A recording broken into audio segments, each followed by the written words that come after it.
What's going on, everybody? I want to welcome you to the Instant Classic Wrestling Podcast, the only podcast that is always, and I mean always, an instant classic. I'm gonna say it like that till somebody says it with me, and then somebody comments and said I said it with me, or said it with you, and I know someone's gonna comment right now and be like, I didn't say it with you, and I'm gonna be mad at you. So don't do it. But sorry the review's a little. It's always kind of late, but sorry the review's a little bit later tonight because I was writing an article tonight for Daily DDT, and the putting in video portion for TNA is a lot different than everything else. So I was learning completely new stuff tonight, so that was fun. Um, Also, if you don't get a chance to watch TNA, like if you just can't watch it because you don't have the channel or whatever, go over there because we add in a lot of videos from the show. So, and we're like allowed to add in a lot of videos from the show. So, if you don't get to watch it, you can kind of see some highlights, and that's a cool thing. But anyway, I'm not just promoting myself. I'm not. I promise. No, I know Casey's thinking that. you keep promoting yourself and your new job. Go ahead. You go ahead. We'll wait here. Are we done waiting? Are we done waiting? If we're done waiting, we can jump into the show. TNA Impact Wrestling for the July 21st edition. I changed the date on the title this time just to see, if anyone notices it. Do you notice it? No? Okay. But last week, basically, Destination X was in pandemonium. That was kind of just what happened. And this week, we gotta have a winner. We gotta have a winner, guys. We gotta have a winner. But the show kicked off with a nice little intro, like a new intro. It wasn't like a video package or anything. It was just like a nice little TNA, smooth little TNA intro, kind of metallic. Looked like a little bit, maybe even grand metallic a little bit. If you get that joke, laugh. If you don't. But anyway, I like that. I like that. I thought it was kind of cool. And we jump right into Brother Nero reflecting on his past. Matt Hardy, continuing to proclaim that he is deleted. Sorry. And Jeff Hardy was kind of thinking back a little bit to the times when it was better as Hardy, when they were better as Hardys, when the Hardys were together, when it wasn't over. And then basically Matt kind of pushes him to doing that jump. What? I said back when Jeff was better, and but Matt pushes him to do the jump that broke his leg previously. I guess it kind of plays on how this Matt Hardy broken character can play with your mind a little bit, even making Jeff, who is as charismatic as they come, do things that he might not want to do. And obviously Jeff can't resist a challenge because it's Jeff freaking Hardy. But any thoughts on the new little TNA Impact logo thing we got at the start of the show, or the Matt Hardy, Jeff Hardy mule stuff that we got going on? I missed the new thing that I don't think it exists. I think you're lying about that. I missed it, so I think you're lying. I don't think it actually is a thing at all. And now you can see my face. Damn it, dog, move. He was trying to plug that Goldberg shirt. Is what he was doing. He was doing it silently though. That's what it was. You get you a Goldberg shirt, an authentic WCW Goldberg shirt, if I might add. I don't know. Where'd you find all these old shirts, by the way? like were you just digging through your old shirts and I haven't seen this shirt in years. I'm gonna put this on today. No, I went to when you go to the mall and they have those random sporting goods stores that pop up for the season. This guy had a bunch of XFL jerseys and a bunch of old WWF and WCW t-shirts. And I was like, yeah. But anyway, I love the Matt and Jeff Hardy storyline and the feud and everything, but I'm kind of getting annoyed with it starting the show every week. Come on now. That's what I thought you were talking about when you said a new opening, and I was like, this is just a Video package. What are you talking about? This is no. What? Um, but yeah, I like, I don't like that Jeff is delete. I'm gonna say Jeff. I'm gonna say it. Jeff Hardy is not deleted. No, it's Brother Nero. You are gonna get like so much hate mail, so much I don't from care. Matt Hardy alone. I don't care. I don't care, Matt, because Jeff is better. Jeff is always better. Ow, ouch. That's painful, man. You didn't have to do anyway. You didn't have to do him like that.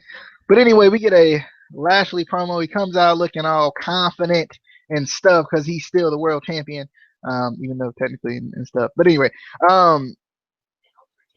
he understands that somebody intruded on his business last week, and he wants to call that man out. He wants to call out, quote, this moose. Basically, Lashley's not happy. He's not happy. He plays off of the fact that Moose has this football background, so he plays off of the fact that he's very protected. He's always been so protected, and in this business, you can't be. You're not as protected anymore. Unless you like Roman Reigns. Maybe. But Lashley says he's bent on destruction, and if he doesn't get his wish, he doesn't get his wish of Moose. He gets Mike Bennett, so he was not happy about that. Bennett comes out very confidently as well, knowing that he has reinforcements. I think he said a 7-foot tall reinforcement. If I'm not mistaken, I can't remember how tall Moose is anyway. And he claims that he is tired of the fact that he's been screwed over by this company. He states that he will be the TNA World Champion because of this man. Moose's music hits. I almost every time I say Moose, I want to say Moose or something like Moose, like Muse or something. Like I feel like I'm saying it weird. Am I saying it weird? No. Anyway, we're continuing because I saw the look. I saw the look before I went back to my notes. I saw the look and I just kept going. Anyway, Lashley says he's tired of talking and challenges Moose. Moose makes his way down the ramp, and he gets attacked from behind by Eddie Edwards. A brawl ensues because wrestling and brawls and get him, punch him. Yeah. So we get a brawl that ensues. Eddie Edwards takes out the competition, everyone basically, and that would leave he and Lashley in the ring. Dixie Carter would appear on the Titantron with a camera behind her, and I was like, but if the camera behind you, then how you being recorded? I don't get it. You ain't got more than one camera. Nah, that ain't how that works. That's not how that works. But anyway, she appears on the Titantron and basically says the two competitors in the ring need to just go ahead and get ready for the title match, get focused. And for Mike Bennett, he has a Bound for Glory playoff match against Jeff Hardy right now, and Moose is banned from ringside. And by the way, if Mike Bennett or Moose, if they get involved in the title match tonight, Mike Bennett and Moose will be fired. Any thoughts on the promo tonight? The starting promo. There was a lot going on, by the way. A lot. There was, a lot. I wanted to see Moose in action. I did. I wanted to see it. And then Eddie came out, and I normally don't yell at Eddie because he's my boy. I like Davey a little bit better, but Eddie, my boy. But he ruined it. If he didn't come out and attack everybody, we could have had Lashley and Moose in a cage, just destroying each other, and I would have been happy. But we didn't get that. I think what's cool though, I noticed it today or tonight watching the show. It's interesting how TNA's promos and matches, like the entire show, just molds together.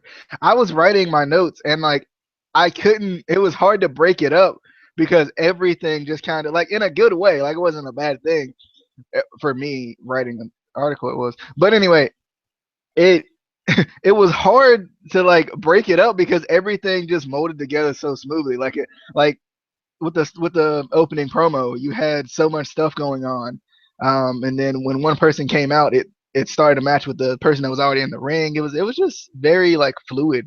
I feel like it's always like that, but I didn't notice it until really tonight when I was freaking taking notes like I was. Any thoughts on that, or shall we continue? We can continue because you saying stuff and you crazy. I don't know what you're talking about. I don't get it.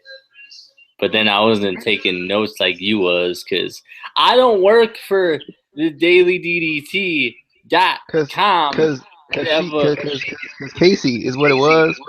Because Casey don't never take notes. Let's be honest, guys. Come on. Let's be honest. When did Casey ever taken one note? Like when he was in high school. I take notes on NXT and the Cruiserweight Classic. Yeah. Okay. The only thing that matters is NXT and the Cruiserweight Classic. Okay then. Anyway. Why'd you watch the show? If it did, Justin, if it didn't matter, why? I tried to in the beginning, but we were in a group call, and I was distracted by so many.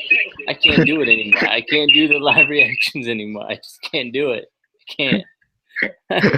Alrighty, Matt Hardy appears. Jeff Hardy's theme song, basically. He tells the crowd that he will. That freaking cracked me up. I thought it was Jeff Hardy. I was like, Jeff Hardy's back, baby. And then he says he'll allow Brother Nero to appear for the peasants in Orlando. First footage on Jeff Hardy preparing for his match. Pairing for his match. I'm getting next, so get mad at me later. But anyway, he basically, we go back to Cameron once again because we always in Cameron. I think I live in Cameron at this point. I live in Cameron. And we begin watching footage, and Jeff Hardy is trying his jump again, and it was probably worse than the first time. I'll be honest. At least the first time he stayed on the bike, but this time he didn't. But basically, it goes back to Matt Hardy, and he brings out Brother Nero to a new theme that says, "I'll fade away and classify myself as obsolete," as Rebby repeats obsolete. And obviously Jeff Hardy goes down the ring. Rebby keeps doing her thing and whatnot. And then we get Mike Bennett versus Jeff Hardy. I'm gonna give you this match for first. Any thoughts? You should unmute yourself before you start talking.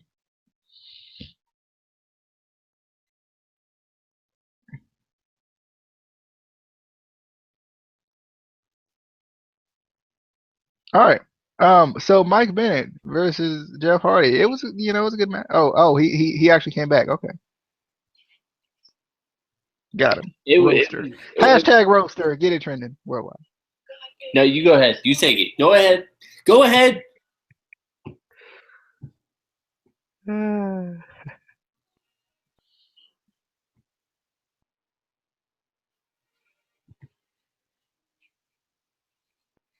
I should have invited Rabbit to this call. I'm telling you, Rabbit would have talked. I told you to take it. You was taking it anyway, so take it. Go ahead. Go on. Go. Anyway, I'm sure as soon as I get into this, he's gonna be like, "All right, so okay." But anyway, Jeff Hardy was selling his rib injury from the crash, which I liked. This match was over. Yeah, because that was a crazy crash, so he had to sell it. He had to sell it real good. Yeah. This match ended real quick though. I didn't know why I gave you this match. This wasn't. Yeah, I forgot how short this match was. I did. I really did. I forgot how short it was. I didn't actually think this was a match. I thought it was just like a quick fight. I'm gonna be honest. I saw them in the ring for a second, and then it was done, and I was like, "Oh, okay." And I guess this introduced us back to the Mike Bennett did win very quickly, and I guess this introduced us to the Bound for Glory playoff, which I prefer the Bound for Glory series personally. But when you think about it, though, I guess it's kind of a tournament, and they talked about brackets, but they never showed any brackets. They just showed the bracket on a commercial. Did they? Yeah. We were in live reaction, so that's probably why I didn't see it. Let's be honest, guys. But anyway, I didn't see the bracket, but I don't know. I was thinking I like the Bound for Glory series type thing better. Like I like the point system, but they did just have the world title series. I thought about that too. They did just have that. Or not. It wasn't like yesterday, but they had it like not too long ago. So that's why I was thinking that this is probably a better idea. So yesterday. It was the day before yesterday. Yeah. Either way. Matt Hardy basically throws Jeff Hardy out of the ring, and calls him an obsolete mule. And Matt Hardy plans to show, the Impact Zone that what the true face of Hardy looks like, and he will delete. He will delete his opponent in the Bound for Glory playoff, which was James Storm. Now, I'm going to give you a real match, which was this one. Matt Hardy, your boy, versus James Storm. Yeah, so, James Storm, he had a match. He come down. I honestly don't know why I give you matches. There was a match. There was two people in there. I know that. And then the ring was six-sided. So. Oh, you missing so much. He came down in the Boozer Cruiser. With the Boozer Cruiser, he coming around. And then, he had a beer. He had 1-2 beer maybe. I think he make a good tag team with Austin, back in the day.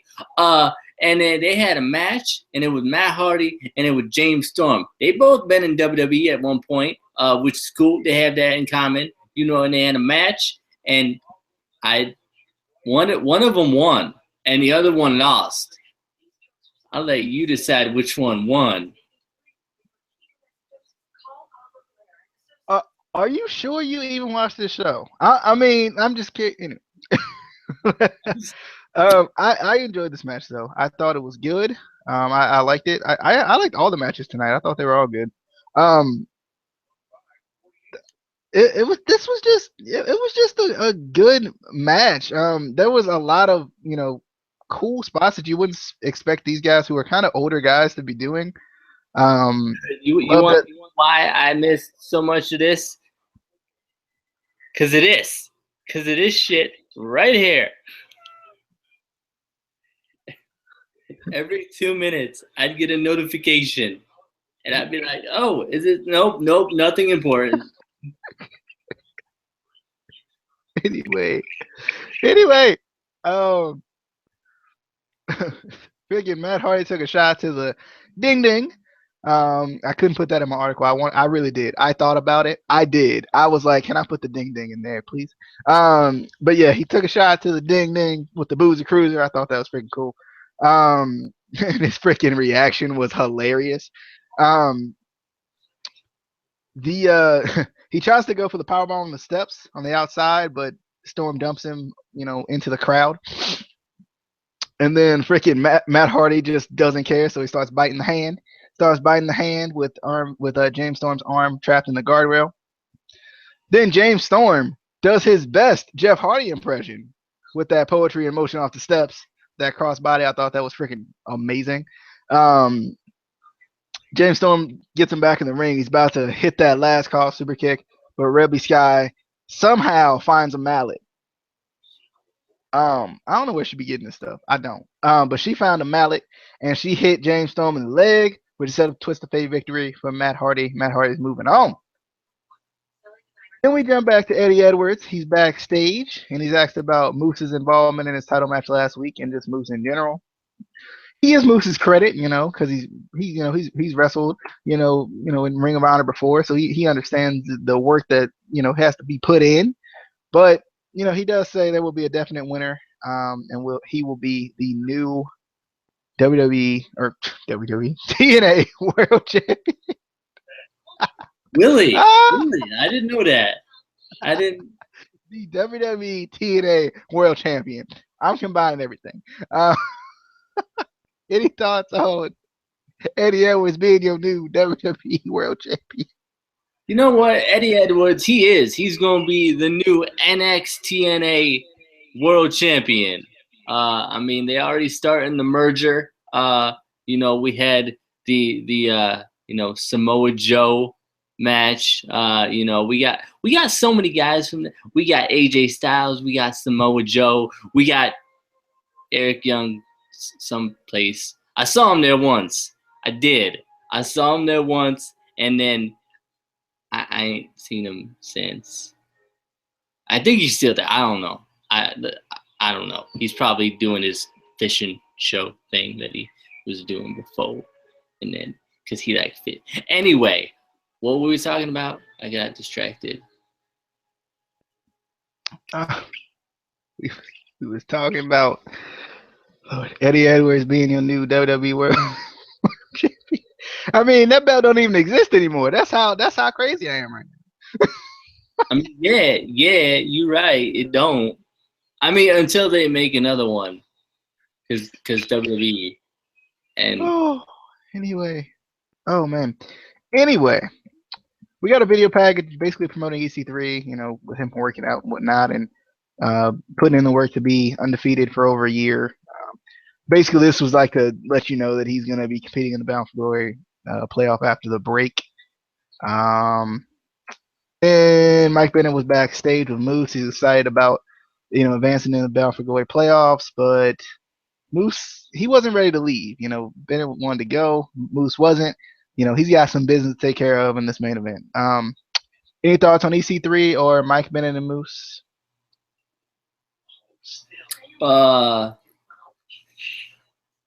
I still wanted Moose and Lashley. I wanted it. I actually wanted a match with Lashley. This is a monumental occasion that I actually want to see a match with Lashley. And I didn't get it. So I was upset. Very upset. We didn't even get and then, EC3, even though he was defeated, he was not undefeated because he was defeated.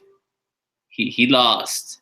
So he lost to all of the EC3 fans that he did lose. He got the L when he didn't get the W because he lost. He lost. Just letting y'all know. I think this man has lost like a total of like 2 matches in his career. I mean, so he's way better than your boy Dean Ambrose. I'm just saying. Anyway, we're gonna continue. Yeah, but Dean Ambrose don't try to say that he undefeated when he ain't undefeated. He didn't say he was undefeated. He said he was undefeated. Past tense. Back in the day, he worked hard to be undefeated. You gotta look at the context, Casey. You gotta look at the context. We gonna continue because this man trying to put the fighting words out there, and I ain't got no time for it. I ain't got no time. Anyway, let's continue. EC3 would cut a short promo before his match on Wise here. He claims, basically saying that he wants to be the best, when the pinnacle of TNA wrestling is the TNA World Championship. He even throws in the Jim Moore playoffs impression, which I thought was funny. Galloway's music hits. Yeah, he hit it a couple times too. Galloway's music hits, and he basically has some things to say. Obviously they're going at it, so he has some things to say.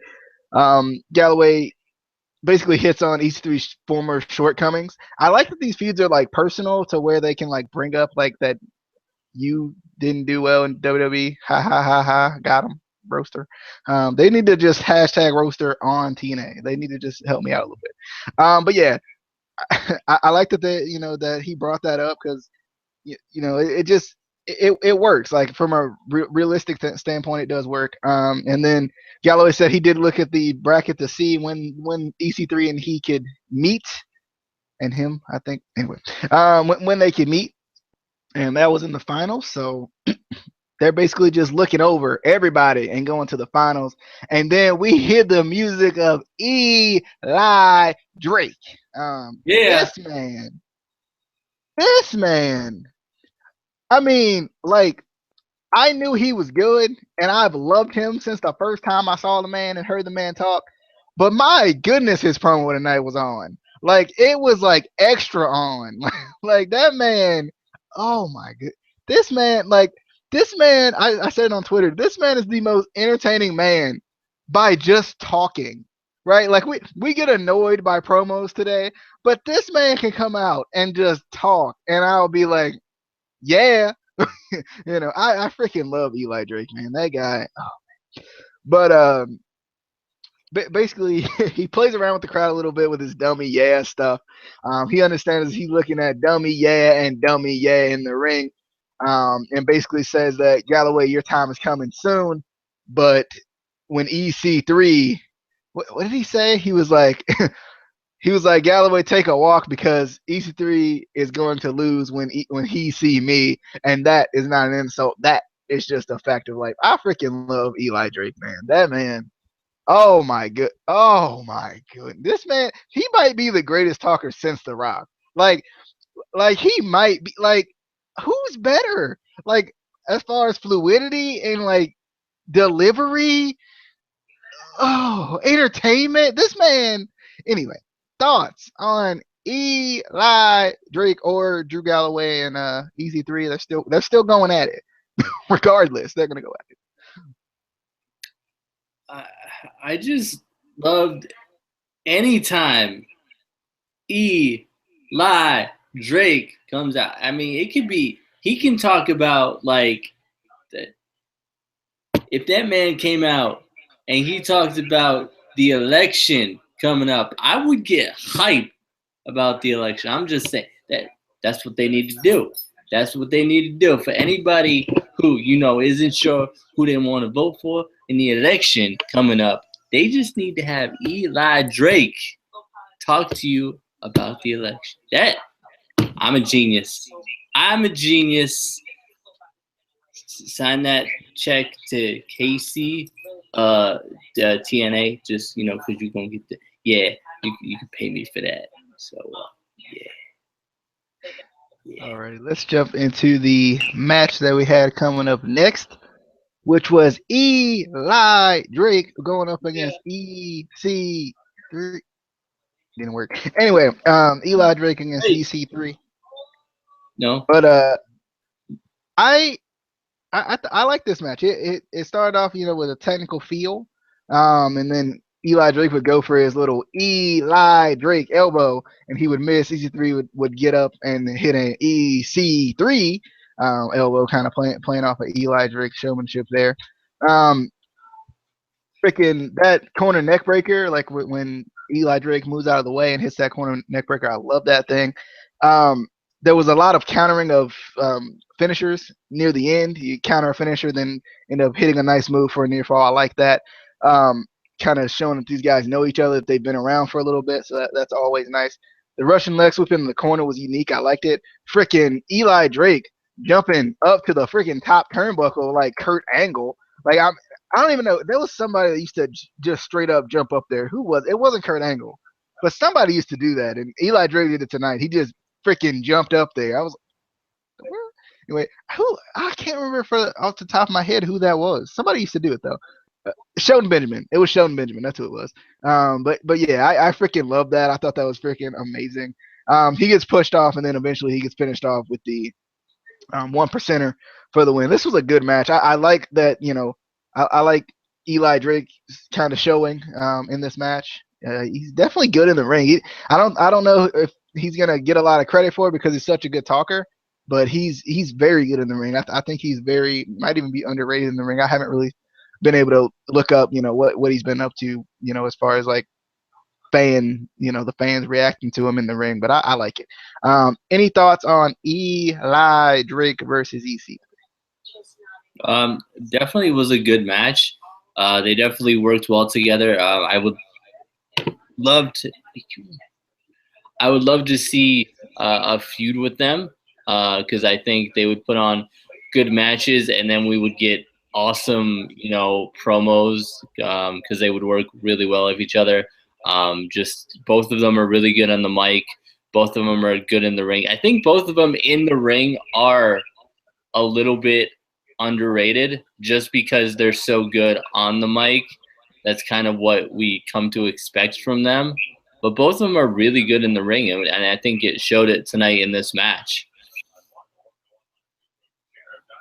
Yeah, I agree. I'm loving what they're doing in the ring, and I'm excited to see where this tournament's gonna go. I think I to a certain degree I hope it doesn't end with Galloway and EC3 because we've seen it so much, but I feel like it hasn't ended yet. So like the EC3 Galloway feud hasn't ended yet. So I'm kind of wondering what they're gonna do with that. But let's jump into our next match. If I can find next. Actually, it's a backstage segment. Freaking Matt Hardy, man. Matt Hardy's backstage with Jeff Hardy. He got friends. He got friends, but he got this one special friend, and his name is Vanguard One. I think is how he pronounces it. His drone that he just takes everywhere with him. I guess now. He asked the drone. He asked the drone who needs to be who needs to be deleted next, and EC3's kind of name, and like I don't know if it was his Titantron. It was like a little like hologram of EC3 and kind of his name and like maybe a little picture or something like that. I thought it was pretty cool. And he he wants to see his keys to victory, but obviously, Jesse Goddard and Robbie, they got them cameras set everywhere. So even him throwing away telling the cameraman that his tape was deleted, telling his cameraman that the tape was deleted, he got to worry about them too. I don't think he knows about that though, so he might be in trouble. But I just thought this was freaking hilarious. Oh, Matt Hardy is my boy. But anyway, thoughts on Vanguard One? I First of all, the fact that he's talking to a drone, oh god. And then they have the fake hologram come up, and they're so like they sold it really well. Like you could see Jeff's facial expressions looking at it. I was like, there's nothing there, but but I don't know. Vanguard 1. I mean, where's Vanguard 2? That's what I want to know. Why is Vanguard 1 so much better than Vanguard 2? Where's Vanguard 3? These are the questions we need to know.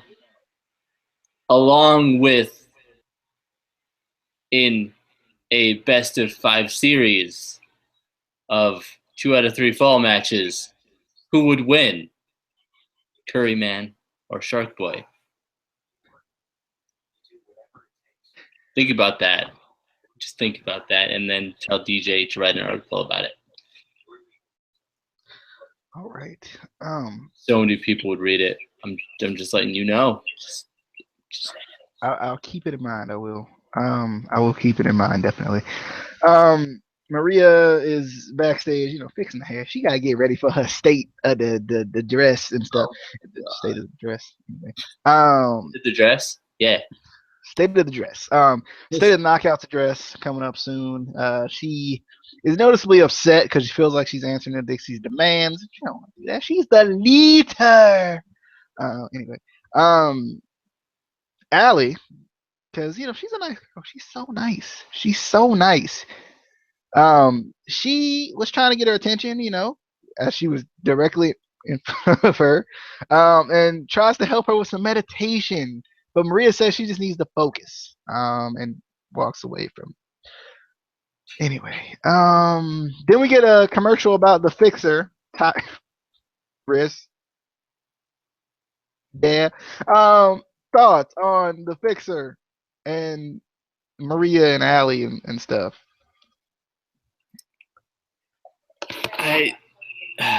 No thoughts on either of these. We just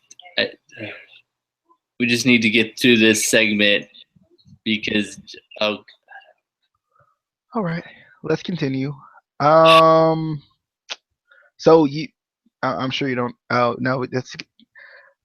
I'm gonna go ahead and just put it out there. Lashley was interviewed about the brawl at the beginning of the show. Basically, he just says, if you want some, come get some. And I was hyped immediately. I was so high. I was like, John Cena coming to TNA, guys. Let's be honest. Come on, John Cena. No, but I just thought that just cracked me up a little bit. I'm sure you don't have any thoughts on that. Let's get to the State of Knockouts address. I mean, what if I did? Because you said let's get through this segment, and you ain't had no thoughts on any of the other ones besides I just want to see Moose and Lashley fight. So I expected that was gonna be the same thing. That's just yeah. That's really all I want. I mean, and pants, but I got pants tonight. There was some pants. Let's go into the squealing voice of Allie, who brings us in to the knockout state of the address in Union and stuff. The State of Knockouts address. She brings out Maria Kanellis Bennett, which I horribly misspelled on this. I need to go change that. Anyway, I was interested in this, I guess. This confirms that Maria's still the leader, technically, I guess. Kind of. She wants to answer some questions about her as leader. She did want to apologize if she's abused her power, and people feel that way. Basically, everybody's hand went up. Basically, she answers Allie's first, and obviously Allie's trying to kiss the butt and whatnot, and she's like, how can we be more like you and all this. Jade approaches her with she wasn't happy. She was like, she was all up in here. She was all up in it, and basically, she is upset about being screwed by Marty Bell. Marty takes offense to this, and she steps up to the to Jade a little bit, and eventually they start to fight on the outside, which is pretty cool. And then Gail Kim, she got her 2 cents in about basically not getting a rematch and not being able to fight Maria. She's upset about that. And as we're getting ready for the segment to kind of end, everybody's leaving the ring. Gail Kim gets attacked by Madison Rayne, and I was like, that's interesting. With a nice little, I guess it's like a reverse swinging neck breaker. I guess you could call it something like that. That was pretty nice. I haven't seen that from her before. I just like this. I thought this was I mean, I didn't like the segment per se, but like it had a purpose, which was for I guess Madison to turn, I guess. And they continue to build the feuds of Marty Bell and Jade. I don't know, but anyway, any thoughts on the State of the Knockouts address? You seem to be very vocal about it. I mean, part of it I was confused because she's like, I'm sorry if I have abused my power, and I'm like, we haven't even heard anything about you being the head of the Knockouts in like 4 weeks because all of it's been about Mike Bennett. That like I was so confused, like out of nowhere, TNA is like, "Oh right, we had this storyline going too. Let's start that up again." Because they haven't really talked about her being the head of the Knockouts in a couple weeks now. It feels like, or they haven't really done anything storyline wise about it.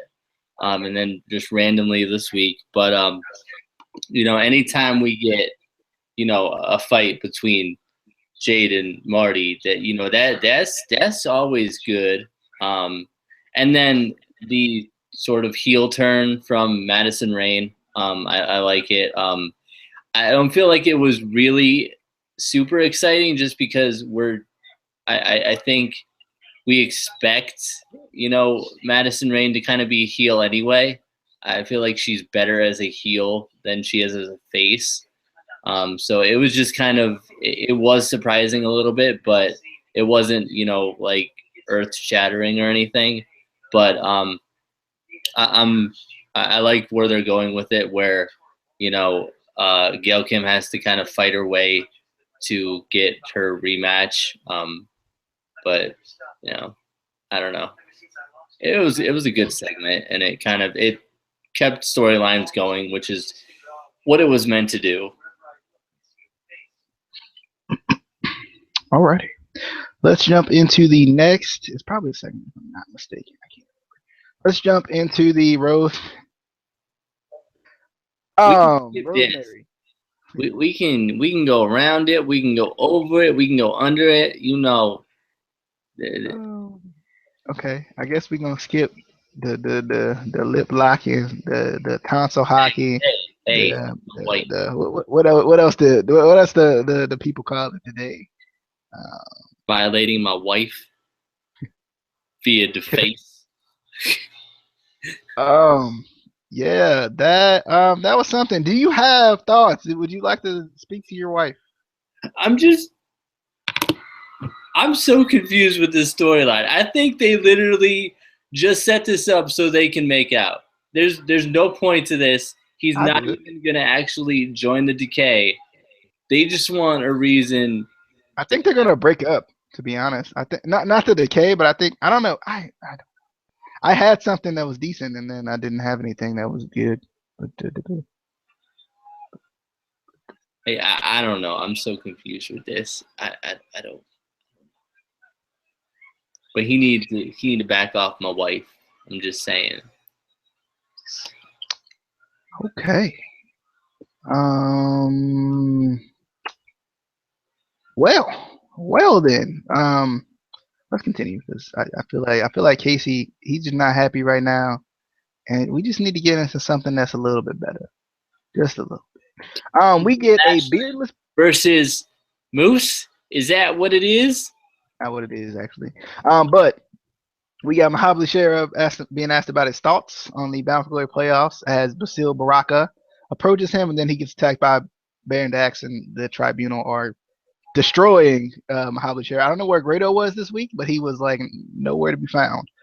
But he broke up that fight last week, though. That's what it was. He was tired. You know, they gave him a week off because he was tired from last week. I get it. Any thoughts on that by any means or anything? I mean, you gonna yell at me, but I legitimately missed this entire segment. Like I think I don't know what I was doing, but yeah. That was my bad. I'll take that one. That was my bad. All right.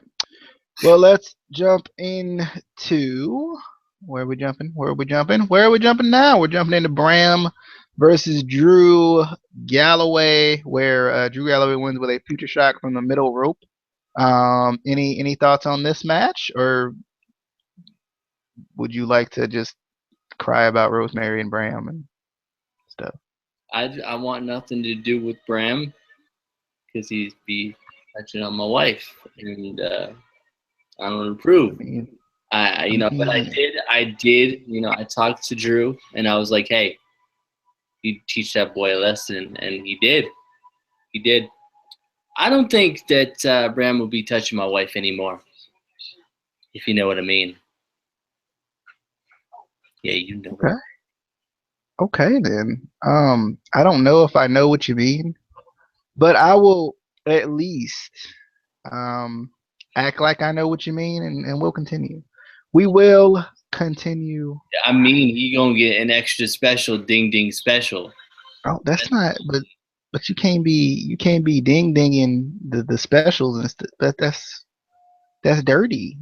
You can't. Yeah, but he be kissing on my wife. That's dirty. That's he do. He be getting in there. He. Okay, we can move on now. We can. Are you sure? Are you sure? Yeah, we can. Let's go. Let's go. All right then. If you say so, I guess we're gonna have to move on. Go. Let's jump. Let's jump into the. I thought this was a good match, by the way. I thought it was good. I enjoyed it. Thought it was a good match. The finish was great. The future shot from DDT from the top turn, the middle turnbuckle was great. But we see shots of Eddie Edwards and Bobby Lashley making their way to the ring, getting set for 6 sides of steel, and we also get a short preview for next week's Bound for Glory about the matches. Galloway would be asked about next week, but he really doesn't care, right? He really does not care about next week. He basically cares about EC3. Mike Bennett isn't happy about this. Mike Bennett is upset because he doesn't want to be overlooked. Any thoughts on the overlooking of Mike Bennett? Maybe next week, BFG playoff. Anything? I mean, nah. You show? Yeah, because I don't overlook him, so I'm just gonna ignore the fact that he thinks he's overlooked because he's not. He's not. Okay. I guess we're gonna ignore that fact and jump right into the main event of the evening. Are you excited about the main event? I'm excited about the main event. Let's jump to it. We got Bobby Lashley, the TNA World Champion, going up against Eddie Edwards, the TNA X Division Champion, and they are fighting in 6 sides of steel. Eddie Edwards takes the fight right to the outside of the ring. I like that. Kind of get that advantage. I like that, but get that advantage, but not in a heel way. I like that he did that, but Lashley does not care. Lashley does not care about Eddie Edwards at all. He basically started his dominating outside of the ring, and as it moved into the ring, it didn't get any better. Eddie Edwards, he did try to fight back out of the corner a little bit, but he got caught with a power bomb into the cage. I thought it was a freaking amazing spot. I liked it. Basically, Lashley starts to ground him a little bit, trying to keep the caffeine down, as Pope would say. Lashley would go for a spear, try to end it, with a nice spear, and then he gets thrown into the cage like head first. And Edwards he's getting it going now. It seems like after a few drop kicks, Lashley sends him into the cage. So that was like, oh, I mean, you ain't got to do Eddie. You good, bro? Eddie would fight out again of one of Lashley's signature moves with the Dominator. A freaking beautiful Hurricane Rana from the top. Eddie was climbing to the top of the cage, and then Lashley caught up with him, and then he hit him with a nice Hurricane Rana. I thought that was nice. Then he hit the Boston Knee Party for a really long near fall. The fight continues, and Lashley ends up press slamming him through the door. I was like, oh, ow, we ain't have to do. Come on, Lashley. But anyway, Lashley spears Eddie Edwards down the steps. He brings him back in the ring, grabs the title belt, about to hit him with the title belt, but Eddie Edwards hits the Boston Knee Party again. Freaking beautiful. Then Eddie Edwards kind of put him away, goes up to the top of the cage again. But Lashley runs into the cage, and that kind of leaves Eddie Edwards disoriented. Lashley runs up to the top turnbuckle again. He superplexes Eddie from the top turnbuckle as he's like hanging off the top of the cage. And Lashley would follow this up with 2 spears to end up winning, and he's your new X Division champion and still your TNA World Champion of the World. I'm excited, man. I want to see where this is going to go. I think this is going to be better than what it seems. I think it's going to work out a lot better than what it seems. Some people think the X Division is going to die because there's somebody holding a dual championship. Only reason I think they feel that way is they feel like that the titles are going to get they're going to put the titles together, and I don't think that's what they're doing. I think they're just doing something that you don't really see a lot. You've seen it a lot recently, but don't really see a lot in wrestling. Letting someone hold dual titles, but I'm excited. I have an article already ready for this about Lashley winning both titles, so I'll have that up soon as well on dailyddt.com. But Casey, give me some thoughts. Give me some thoughts about the world title match. I love it. I thought it was amazing. Lashley is a man. That man, monstrous. No, it was a destroyer. It was. I don't know if I would go that far. Come on now. It was good. I like that it started out on the outside to begin with. Then they make it into the ring, and then later on I was confused because they was outside the ring again, and I'm like, bruh, isn't the point of a cage match to keep them in unless they can climb out to win? But that wasn't the case. You can't climb out to win. So I was like, bruh, just keep the door closed. Come on, you need to get tougher referees that can keep the door closed. I mean, come on now. But I like the match. There was a bunch of good spots.